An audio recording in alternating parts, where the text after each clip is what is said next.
kita di sini akan menjelaskan dan mempresentasikan tentang sistem pengendalian manajemen. Perkenalkan, nama saya Devi Eleonora dan rekan saya bernama Sandy Kurniawan yang akan membawakan materi pentingnya sistem pengendalian manajemen dan karakteristik sistem pengendalian manajemen.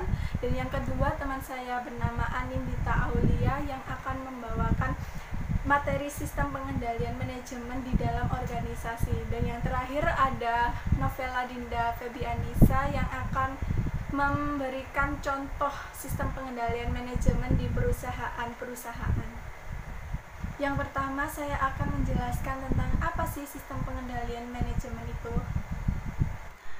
Jadi, yang pertama, menurut Anthony dan Vijay, sistem pengendalian manajemen adalah influence members of the organization to implement the organization, di mana artinya yaitu sistem pengendalian manajemen memiliki fungsi pengendalian terhadap aktivitas dalam suatu organisasi yang diupayakan agar sesuai dengan strategi badan untuk mencapai tujuannya. Yang kedua, ada Arif Swadi menjelaskan sistem pengendalian manajemen adalah sebuah sistem yang terdiri dari beberapa subsistem yang saling berkaitan, seperti pemrograman, penganggaran, akuntansi, pelaporan, dan pertanggungjawaban untuk membantu manajemen mempengaruhi orang lain dalam sebuah perusahaan agar mau mencapai tujuan perusahaan melalui strategi tertentu secara efektif dan efisien. Pengertian yang ketiga yaitu sistem pengendalian manajemen, yakni segala upaya sistematis oleh manajemen bisnis untuk membandingkan kinerja dengan standar yang telah ditentukan, rencana atau tujuan untuk menentukan apakah kinerja sejalan dengan standar tersebut, dan mungkin untuk mengambil tindakan perbaikan yang diperlukan untuk melihat bahwa manusia dan sumber daya perusahaan yang digunakan dengan cara yang paling efektif dan efisien dalam mencapai tujuan perusahaan. Dan yang terakhir, sistem pengendalian manajemen adalah berbagai pengukuran dan perbaikan terhadap pelaksanaan kerja bawahan agar rencana-rencana yang telah dibuat untuk mencapai tujuan-tujuan perusahaan dapat terselenggara. Ya, di sini saya melanjutkan presentasi yang tadi. Yang kedua yaitu pentingnya sistem pengendalian manajemen. Apa yang dimaksud dengan pentingnya sistem pengendalian manajemen? Secara singkat dapat dikatakan bahwa sistem pengendalian manajemen merupakan suatu sistem yang penting dan digunakan oleh para manajer untuk mengarahkan anggota organisasi agar melaksanakan kegiatan secara efektif dan efisien sesuai strategik pokok yang telah ditetapkan untuk mencapai tujuan dan sasaran. Yang kedua, pengendalian manajemen bukanlah suatu sistem terpisah dalam suatu organisasi, melainkan harus dianggap sebagai bagian penting dari setiap sistem yang dipakai manajemen untuk mengatur dan mengarahkan kegiatannya. Jadi, kesimpulan sistem pengendalian manajemen yaitu untuk mengendalikan organisasi, termasuk pengendalian sumber daya yang digunakan baik manusia maupun teknologi maupun hasil yang diperoleh organisasi, sehingga proses pencapaian tujuan organisasi dapat berjalan lancar.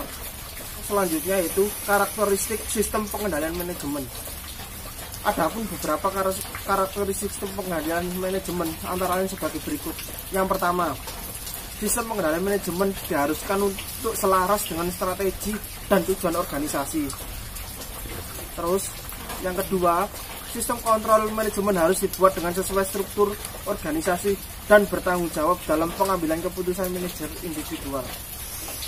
Selanjutnya, sistem pengendalian manajemen harus efektif yang memotivasi seorang manajer dan karyawan untuk berusaha ke arah pencapaian tujuan organisasi dengan cara berbagai penghargaan berhubungan dengan pencapaian tujuan tersebut. Selanjutnya, karakteristik sistem pengendalian manajemen yang baik mencakup hal-hal sebagai berikut ini. Di sini saya akan menjelaskan tentang sistem pengendalian manajemen di dalam organisasi. Tentunya di dalam organisasi ada peran sistem pengendalian manajemen, yaitu diantaranya 1. Sistem pengendalian manajemen berperan untuk mempengaruhi dan mengarahkan perilaku sumber daya organisasi agar sesuai dengan tujuan perusahaan.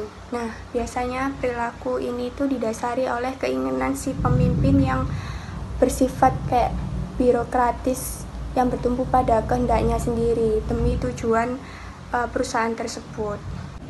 Nah, akan tetapi keefektifan suatu sistem pengendalian manajemen itu ditentukan antara lain oleh seberapa jauh sistem tersebut sesuai dengan karakteristik dan lingkungan organisasi di dalam perusahaan tersebut. Nah, yang kedua, sistem pengendalian manajemen berperan untuk meningkatkan kinerja organisasi dalam unit bisnis yang bergantung pada bentuk maupun budaya organisasi. Budaya organisasi yang dominan mempunyai pengaruh kuat terhadap anggota organisasi. Dengan demikian, budaya organisasi mendukung keberhasilan manajemen mengimplementasikan strateginya. Unit bisnis cenderung mempunyai budaya perusahaan masing-masing yang berorientasi pada hasil, pekerjaan profesional, dan lain sebagainya. Nah, maka dari itu, budaya yang udah tercipta di perusahaan itu sudah dianggap sebagai mekanisme pengendalian manajemen yang ada di perusahaan tersebut. Peran yang ketiga adalah sistem pengendalian manajemen berperan penting untuk keunggulan bersaing dan keunggulan kinerja organisasi. Ternyata, perusahaan pun memanfaatkan sistem pengendalian manajemen sebagai alat untuk memudahkan perusahaan dalam menggunakan semua sumber daya organisasi, baik itu yang bersifat fisik maupun non-fisik, untuk bersaing dengan perusahaan yang lain. Oleh karena itu, perusahaan harus berusaha untuk mengorientasikan perusahaan dan strategi bisnis agar direfleksikan dalam sistem pengendalian manajemennya. Nah, sistem pengendalian manajemen ini digunakan untuk mengantisipasi perubahan strategi. Keberhasilan sebuah strategi dapat dipengaruhi langsung oleh aktivitas yang terjadi di bidang bisnis lainnya, misalnya bidang operasional, bidang penelitian, dan pengembangan organisasi. Jenis kontrol yang merupakan bagian dari sistem pengendalian manajemen ini yang biasanya digunakan manajer itulah yang sangat penting bagi keberhasilan strategi tersebut. Saya juga akan menjelaskan tentang sistem pengendalian manajemen sebagai salah satu strategi bisnis. Kenapa bisa begitu ya? Jadi, setiap badan usaha yang didirikan pasti memiliki sebuah tujuan yang ingin dicapai, bukan? Banyak cara mencapai tujuan tersebut tergantung dari bagaimana kebijakan masing-masing manajemen. Cara ini juga disebut sebagai sebuah strategi yang digunakan dalam sebuah bisnis.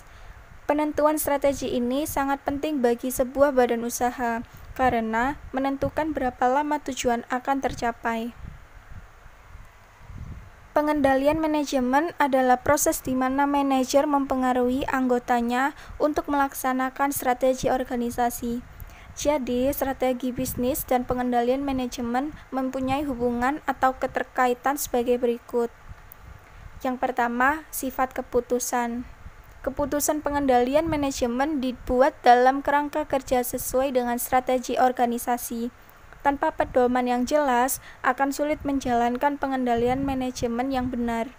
Manajer dalam hal ini mempunyai pertimbangan yang bisa saja lain dari yang telah ditetapkan, asalkan baik untuk peningkatan prestasi unit bisnisnya.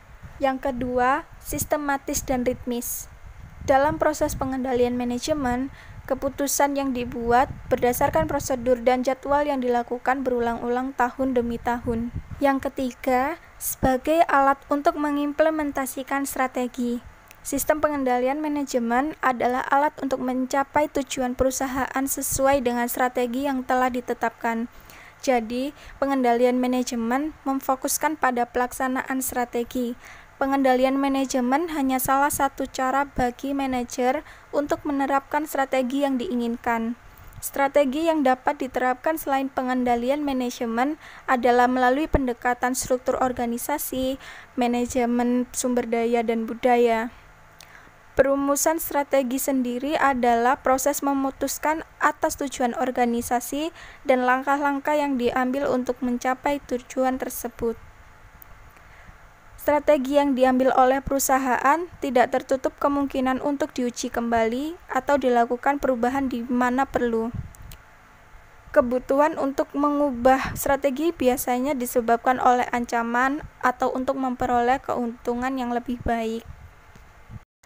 Sedangkan menurut Dan, rasa ingin tahu dan eksperimen atau rasa ingin mencoba dapat dikembangkan dengan penggunaan interaktif dari SPM itu sendiri. Dan hasilnya dapat menyebabkan strategi di tingkat bisnis menjadi lebih baik dengan mengurangi biaya atau produk yang unik untuk meningkatkan kinerja perusahaan. Namun, dengan tidak adanya bukti empiris yang mendalam, dampak yang ditimbulkan oleh penggunaan interaktif dari SPM atas kepemimpinan biaya dan strategi diferensiasi yang mengarah ke kinerja organisasi perlu dieksplorasi lagi. Selanjutnya, menjelaskan bahwa sistem pengendalian manajemen dipengaruhi oleh perilaku persaingan, sifat industri, dan perubahan lingkungan bisnis. Melalui sistem pengendalian manajemen yang baik, diharapkan implementasi strategi menjadi efektif dalam mencapai tujuan perusahaan, baik tujuan jangka pendek maupun jangka panjang. Oke, saya akan menjelaskan contoh-contoh pengendalian pada perusahaan bisnis. Yang saya ambil contoh yaitu pada PT Bank Sentral Asia. Pada PT Bank Sentral Asia, pengendalian ada dua pengendalian, yaitu pengendalian keuangan dan pengendalian operasional. Yang pertama, saya akan menjelaskan terlebih dahulu tentang pengendalian keuangan, di mana yang pertama, Bank BCA telah menyusun rencana bisnis bank yang membahas strategi, kemudian BCA secara keseluruhan yang mencakup arah pengembangan bisnis. Pengendalian yang kedua yaitu penetapan strategi yang memperhitungkan dampak terhadap permodalan BCA, antara lain proyeksi permodalan dan KPMM, yaitu kewajiban penyediaan modal minimum.